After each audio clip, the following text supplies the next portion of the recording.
ne le dira jamais assez, les Gabonais anciens sont des Méri, sont des Kam, sont des Congo. Congo, c'est la dénomination la plus récente de ce peuple-là. Donc, celui qui a légué à l'humanité des vestiges archéologiques importants qui fait honneur au peuple africain en son histoire ancienne. Alors, il y a une question qui nous interpelle, elle m'interpelle moi aussi, c'est si tant est que les Gabonais anciens sont héritiers d'une histoire ancienne, est-ce que il y a quelques éléments de preuve dans leur comportement spécifique, leur comportement particulier? Alors, je vais commencer par le Congo.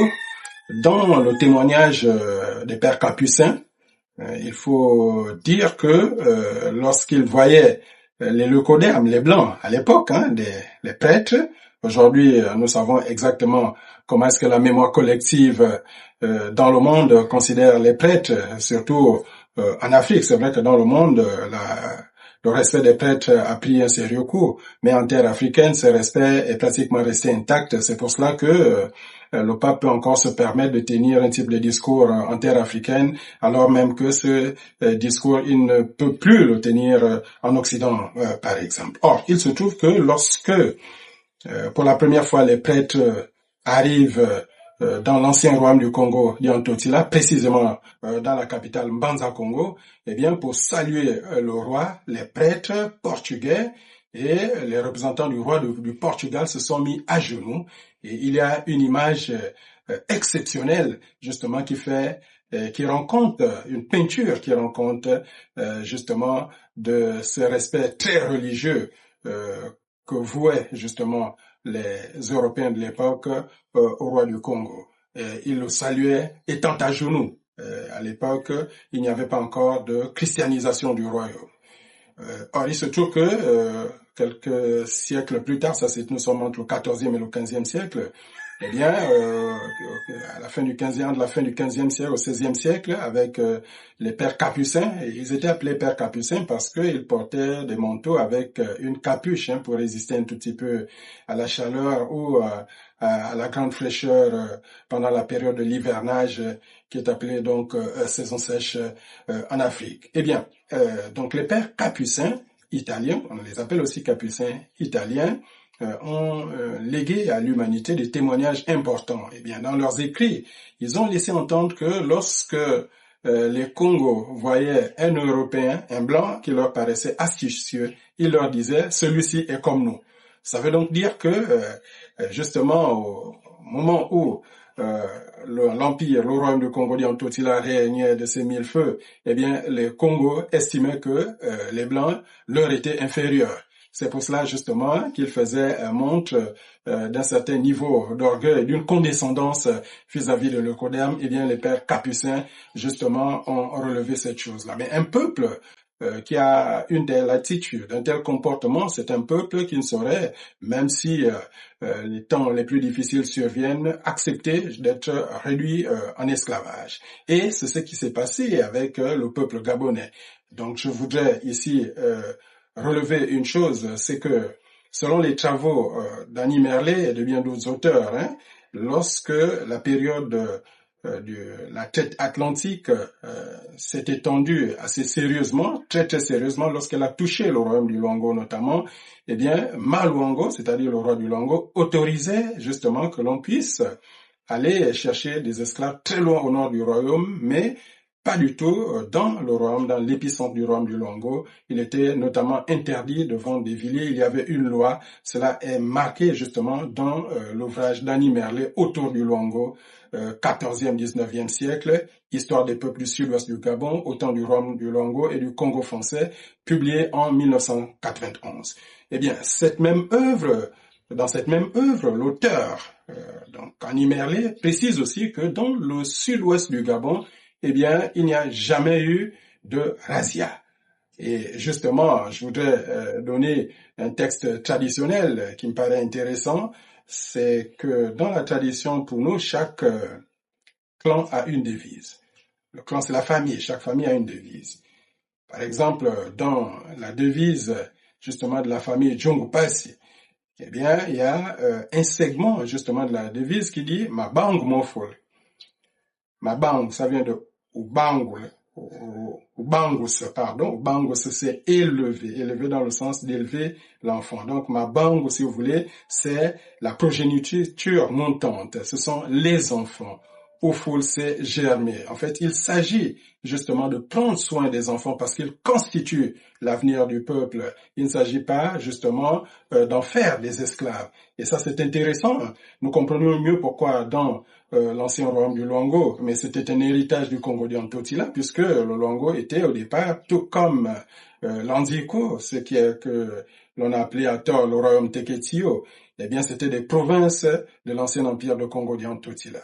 Alors, donc, justement, le roi, dans ses principautés ou dans ses royaumes, dans ses États exceptionnels, ces États africains qui ont honoré justement l'homme en général, eh bien, le roi devait faire montre d'une bravoure personnelle. Il lui fallait avoir lui-même la capacité justement d'avoir des champs, des plantations. Il devait être capable de bâtir sa maison lui-même. On ne le sortait pas du néant comme cela pour être roi.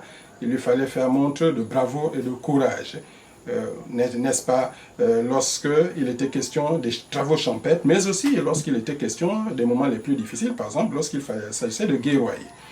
Donc, ici, est-ce qu'il n'y avait pas d'esclavage? Si, il y avait bel et bien esclavage, mais entre guillemets. Disons qu'il y avait une sorte de servitude qui était davantage psychologique, et c'est une servitude qui rendait possible la mobilité sociale. Autrement dit, il était possible d'être, entre guillemets, un esclave, et l'esclave pouvait devenir, grâce à ses propres efforts, grâce à son travail, il pouvait devenir un roi, alors même qu'à la base, ce n'est pas un noble s'il a réussi à se rendre,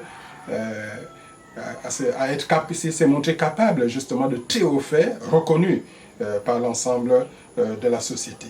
Alors donc ça, je vais retenir un point très très important. Il y a une œuvre qui est négligée. C'est une revue, la revue du CEPED, le numéro 6. Ce numéro 6 a été justement rédigé par deux auteurs très importants, Nathalie Picard-Tortorici, qui est à la fois mathématicienne et ingénieure statisticienne, et Michel François. Le titre du texte, c'est « La traite des esclaves au Gabon du XVIIe au XIXe siècle, essai de quantification pour le XVIIIe siècle ». Eh bien, dans cette œuvre, c'est intéressant, il est évoqué les révoltes d'esclaves au niveau du golfe de Guinée. Les auteurs sont catégoriques, après avoir fait justement le point sur la documentation existante.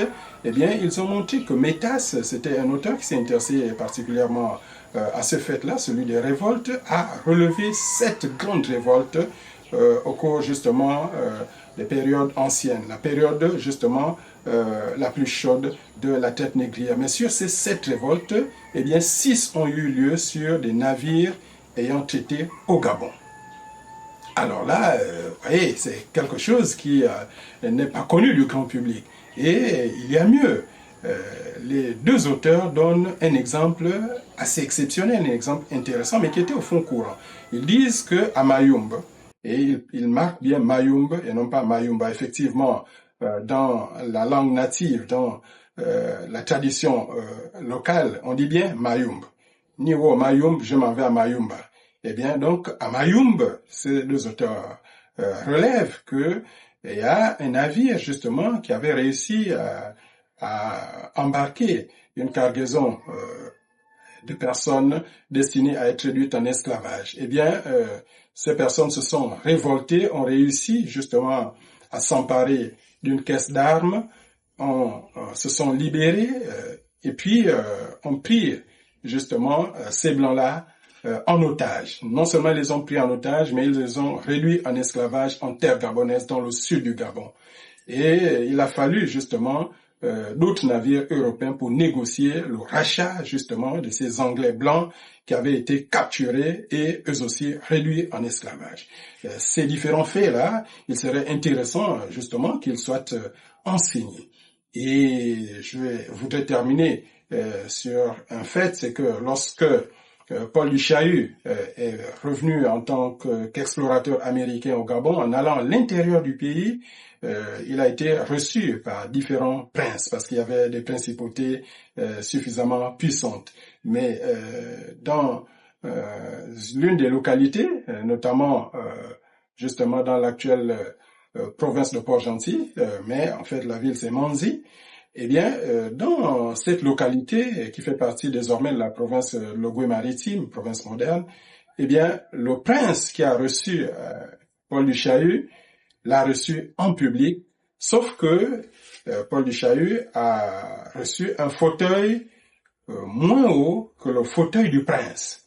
C'est que justement, cette image n'a jamais été correctement interprétée, c'est que justement dans l'esprit du peuple gabonais à l'époque, eh bien, il était impensable justement que un prince africain, un noble africain, puisse être au même niveau qu'un blanc. Il doit toujours être au-dessus. C'est un héritage justement de ce qui se passait déjà dans la capitale Mbanza-Congo lorsque les Portugais sont arrivés là pour la première fois. Et donc, il y a comme cela des survivances qui attestent que finalement cette civilisation antique du Gabon, civilisation Congo, qui a rayonné pour la dernière fois avec les royaumes de Congo, la principauté de Luango qui a fini par devenir le royaume de Luango, la principauté d'Anziko qui a fini par devenir le royaume Teketio, eh bien, ces localités étaient des localités particulières parce que le prince où le roi ne se sentait pas du tout inférieur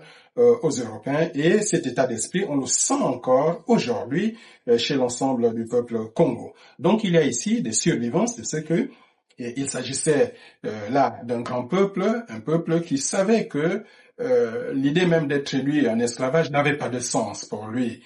Si esclavage il devait y avoir, c'était à ce peuple-là, peuple nègre, peuple africain, de réduire d'autres peuples en esclavage. Mais telle n'était pas justement l'orientation du peuple ancien à l'origine de la civilisation gabonaise prestigieuse. Voilà donc ce que nous devons retenir ici.